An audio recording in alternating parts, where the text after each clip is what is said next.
Olá a todos, bem-vindos ao Arte Matemática, eu sou o Nicolas e nesse mais novo episódio da nossa série sobre forças eu vou explicar para vocês como é que a gente atribui o atrito seco nas nossas equações, né, utilizando a mecânica newtoniana, ok? Então eu vou explicar um pouquinho para vocês o que é o atrito seco. Por que é atrito seco? Porque a gente vai considerar dois sólidos que não estão molhados, que estão em atrito, ou seja, em contato um com o outro. Então, nesse exemplo aqui, eu vou tentar explicar pelo desenho o atrito entre um bloco e uma mesa. Ok, o que eu recomendo para vocês fazerem e acompanhar esse vídeo, caso vocês realmente não saibam o que é o atrito seco, é pegar, por exemplo, um livro, botar na mesa e acompanhar tudo que eu falar ao mesmo tempo, ok? Infelizmente eu não sou muito bom em fazer vídeos, vamos dizer, experimentais, talvez no futuro eu faça de novo, mas eu vou fazer meu máximo para fazer em desenho aqui, ok? Atrito seco, porque existem outros tipos de atrito também, tá? Existem atritos molhados, atritos entre fluidos, então é uma noção que ela já é complicada por si só e ela pode ficar bem mais complicada no futuro. Ok? Então, primeiramente, antes da gente entrar nas equações, vamos falar um pouquinho de física, né? O vídeo é de física, então vamos entender o que exatamente que está acontecendo. Então a gente supõe que temos um bloco aqui em cima de uma mesa e a nossa ideia é empurrar esse bloco, ok? Então, quando o bloco está parado, ele é submetido à força normal da mesa, ok? Ele é submetido à sua força de gravidade, a gente considera que ele está na Terra, ok? E a gente quer aplicar uma força, então a gente quer empurrar ele para a direita, ok? A gente quer empurrar ele para a direita, então a gente está tendo uma força que está puxando ele para a direita, ok? Então puxando ou empurrando, né? Pouco importa. O importante é que ele está indo para cá, ok? Então temos uma força F. Vamos pegar a ideia do livro. Vocês têm um livro em cima da mesa, um livro bem pesado, tá? Para vocês terem ideia do que eu vou falar. E vocês começam a empurrar ele só com o dedinho, ok? Vocês vão ver que ele vai demorar um pouquinho para começar a se mexer, ok? Então, quando ele está parado, né, temos um atrito que vai opor a nossa força V, ok? E ele está parado, ou seja, esse atrito ele é bem maior quando ele está parado. Então, vocês vão fazer força no livro, força no livro, força no livro, até ele começar a se mexer. Ok? Esse atrito, quando o livro está parado, a gente nota ele Fs, ok? Esse é o atrito que a gente chama estático. Então, S é de estático, F de friction em inglês, ok? Estático porque ele está parado, ok? Então, vocês empurram, vão forçando, até ele começar a se mexer, ok? Se a gente fizer a mesma situação embaixo aqui do bloco, eu não vou desenhar todas as forças, tá? Eu só vou desenhar o nosso bloco, vocês sabem que ele é submetido a todas as outras forças. Só que agora ele está em movimento, ok? Ele andou um pouquinho, ele está movimentando, vocês estão com o dedo, vocês estão empurrando ele. Vocês percebem que a mesa ainda está exercendo uma força de atrito, só que bem menor. Por exemplo, vocês precisavam de um esforço maior para botar em movimento esse livro, né? Mas assim que ele começa a se mexer, vocês ainda têm um atrito, né? Vocês sentem que não é muito fácil, só que é bem mais fácil do que fazer ele se mexer. Isso para qualquer coisa, por exemplo, se vocês já empurraram um armário porque o pai de vocês obrigou a vocês ajudarem no sábado de manhã, né? Se vocês já empurraram um armário, vocês veem que é muito difícil botar o armário em movimento, mas assim que ele está em movimento, é um pouquinho mais fácil, ok? Então, existe uma força de atrito ainda que se opõe à nossa força, só que ela é menor, e a gente nota ela de FK, ok? Bom, eu noto ela FK, que é Kinetic Friction, ok? Então seria o quê? Seria o nosso atrito estático, tá? Perdão, atrito cinemático, ou cinético, né? Atrito cinético é melhor. É o nosso atrito cinético, porque kinetics em inglês, né, vem de cinético, quer dizer, cinético vem de kinetics, enfim, é em K. Então FK seria o nosso atrito cinético, ok? Vocês entendem bem, então, que fisicamente esse atrito cinético ele vai ser menor do que o nosso atrito estático, ok?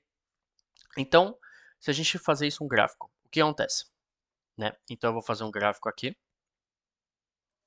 né? Eu vou botar um atrito geral F, de acordo com o tempo. Então agora vamos supor que a gente começou a empurrar o livro, tá? Então a gente vai fazer força, o atrito ele vai aumentando, ele vai aumentando, ele vai aumentando, ele vai aumentando, pum, pum, pum, pum, pum, até o máximo. Então aqui vai ser o nosso atrito estático máximo, ok?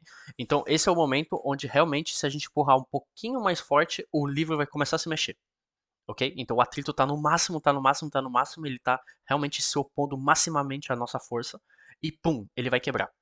Quando ele faz essa quebra, vocês viram que a força de atrito vai diminuir, então ele vai cair, tá? Ele só não cai a zero, como eu falei, vocês ainda vão ter um esforço, ok? E depois ele vai voltar aqui um pouquinho e ele vai se estabilizar mais ou menos esse valor aqui, ok?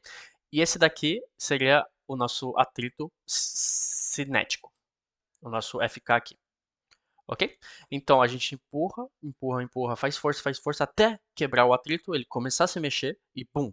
Aí vamos ter o nosso atrito cinético, que ele ainda existe, tá? E ainda existe um atrito, só que ele é menor do que o atrito estático.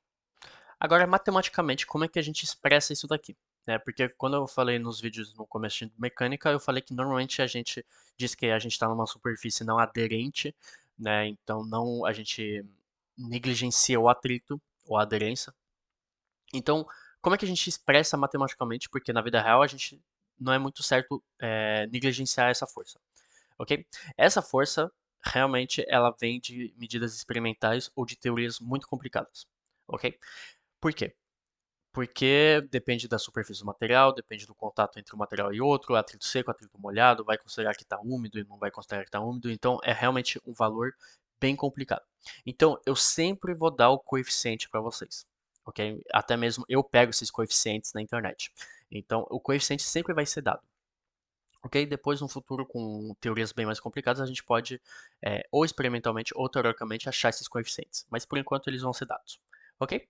Então, vamos ter a nossa força de atrito máxima estática, Fs max, que vai ser igual a um coeficiente que é dado, tá? Então, o coeficiente μs, então um μ estático, vezes a nossa força normal da mesa, ok?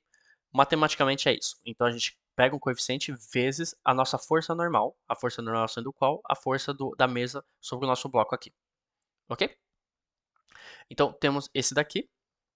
A gente chama esse μs de coeficiente de atrito estático. E vocês pensam bem que vai ser a mesma coisa para o nosso coeficiente de atrito cinético, que vai ser igual a μk vezes Fn. Ok?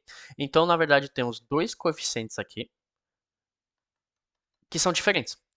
Esse daqui, μk, vai ser inferior a μs, né? Porque a força normal não vai mudar. Então, como isso daqui a gente percebe que é menor do que isso daqui, esse coeficiente tem que ser menor do que esse.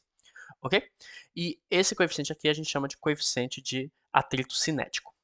Beleza? Então agora a gente vai fazer um exercício para ver se a gente entendeu bem como é que faz. Ok, então vamos fazer um pequeno exercício aqui. Então temos o nosso bloco, ou um livro, pouco importa, em cima de uma mesa. E a gente aplica uma força direcionada com um ângulo de 30 graus, de acordo com o ângulo com o vetor x, uma força de 12 newtons. Ok? A massa desse bloco é de 8 kg, temos 30 graus, e o coeficiente de atrito estático é 0,7 e o coeficiente de atrito cinético é 0,4. Então vocês veem bem que o atrito cinético é menor do que o atrito estático. Ok? Obviamente não tem unidade, né, porque eles são coeficientes. Obviamente eu não expliquei, mas isso daqui é uma força em Newton, né? Então a gente tem aqui Newton vezes algo que não pode ter dimensão, senão não vamos ter a mesma dimensão. Ok? E agora a pergunta que eu faço para vocês é, com essa força aqui direcionada nessa posição, o bloco ele vai se mexer ou ele vai ficar parado? Então se a gente puxar com uma força de 12 newtons um bloco de 8 kg, com esses coeficientes de atrito, o bloco vai se mexer ou não? Ok? Então vocês podem tentar fazer sozinhos se vocês quiserem. Se não, vocês acompanham a correção agora. Ok? Então vamos lá. A gente quer saber alguma coisa com atrito. Ok? Vocês sabem que o atrito ele é direcionado de acordo com o eixo x. Então isso daqui não tem nenhum mistério. Né? Se a gente está puxando para cá, o atrito vai ser para cá. Só que a gente tem que achar a força normal. Ora, a força normal ela é direcionada em y. Então a ideia aqui é fazer e aplicar a segunda lei de Newton de acordo com x. De acordo com y, perdão. Ok? Então vamos ter a nossa força normal aqui da mesa. Então, nosso Fn aqui, vamos ter a nossa força de gravidade aqui, né, Fg, ok? E a gente tem que projetar a nossa força em y, ok? Então, como é que a gente faz isso? A gente faz um desenho. Então, temos aqui o nosso Fx. Vamos ter aqui embaixo o nosso Fy, ok? E a nossa força F aqui, F, com um ângulo θ, ok? Vocês fazem a projeção ou vocês fazem SOHCAHTOA, vocês vão achar que Fy, ok? Fy vai ser F vezes seno de θ, ok? Eu deixo vocês fazerem isso. Vamos ter então que Fy vai ser igual a grande F vezes seno do ângulo θ, ok? E agora a gente vai poder aplicar a segunda lei de Newton. Então a segunda lei de Newton diz que temos Fn menos a nossa força de gravidade. A nossa força de gravidade é massa vezes a aceleração da gravidade, então vai ficar menos mg, menos, porque estamos direcionados para baixo, né? Para baixo, sendo que y está para cima. Vamos ter menos f seno de θ, que igual a massa vezes a aceleração. Ora, o bloco ele está se movimentando para cá, ele não tem uma aceleração em y, ok? Então vai ser massa vezes zero, então vai ser igual a zero. Ok? Agora a gente isola Fn, então isso implica que Fn igual a mg mais F seno de θ, ok? E agora a gente pode achar o coeficiente de atrito estático máximo, ok? A gente sabe que o atrito estático máximo, Fs max, é igual ao coeficiente estático vezes a força normal. Então isso daqui vai ficar μs vezes mg mais F de seno de θ, ok? Esse valor a gente tem, esse valor a gente tem, isso daqui a gente tem, isso daqui a gente tem, isso daqui a gente tem. É só fazer a aplicação numérica. Então temos que isso daqui vale 59,08 newtons. Ok? Então a gente sabe que o atrito máximo estático, ou seja, o atrito máximo que o bloco não vai se mexer, né, e depois desse ponto ele vai começar a se mexer, é 59,08 newton. Agora a gente vai comparar com a força de push, né? Só que para força, para a gente comparar, a gente tem que projetar ela na mesma base, então a gente vai achar f de x. Ora, f de x igual a f vezes cosseno de θ. E isso daqui é igual a 10,39 newtons. Ok? Ora, claramente, f de x é menor, é bem menor, né, do que fs máximo. Ok? Ela é bem maior, ela é bem menor, ou seja, o bloco vai ficar bem parado. Ele não vai se mexer. A gente pode puxar com uma força de 12 newtons, ele realmente não vai se mexer, porque a gente não ultrapassa o nosso atrito estático máximo. Isso dá consequência o quê? Isso quer dizer, então, que o bloco ele está em equilíbrio. Né? Ele está em equilíbrio. Isso quer dizer, então, que se a gente voltar aqui no nosso ponto atual, a gente vai ter essa força que vai estar equivalente a essa força aqui. Né? Então, temos Fx menos Fs, que vai ser igual a massa vezes a aceleração, mas a aceleração é nula porque ele está parado, então é igual a zero. Então temos que Fx igual a nosso atrito estático, obviamente não o máximo, né, o nosso atrito estático. Então temos que nosso atrito estático igual a 10,39 newtons. Ele está claramente em equilíbrio. Ok? Então esse foi o vídeo de hoje. Eu espero que vocês tenham gostado. Ok? Obviamente, se o bloco tivesse movimento, ia ser a mesma coisa, só que com FK. Ok? Só que como a gente não se mexe, né, o bloco está parado, então, obviamente, o atrito está ganhando. Ok? Então, muito obrigado por ter assistido.